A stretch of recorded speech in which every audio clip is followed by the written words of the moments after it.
For more amazing stories, subscribe to our YouTube channel.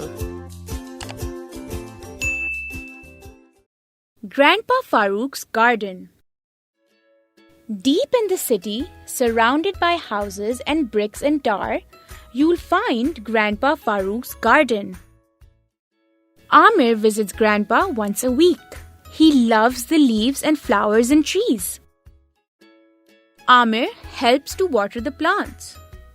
He helps with the compost and works with his grandpa all day.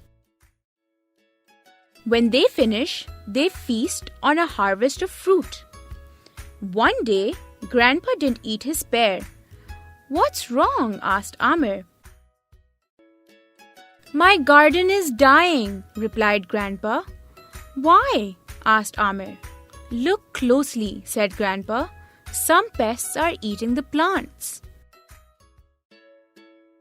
"We need ladybirds," said Grandpa. "They're the bugs that eat the pests that kill the plants. Without ladybirds, the garden will die." "I'll bring you a bug or two," said Amir.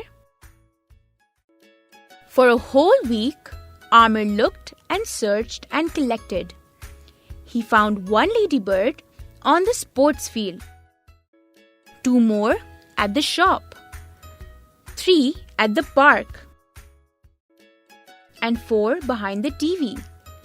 Next week, Amir went to visit Grandpa Farooq and showed him his jar of 10 bugs.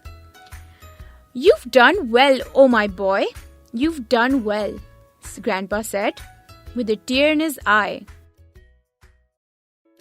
Grandpa was very happy. The ladybirds were very hungry. The ladybirds ate the pests and the garden blossomed. From that day on, Grandpa Farooq's garden did what gardens should do. It grew and grew and grew.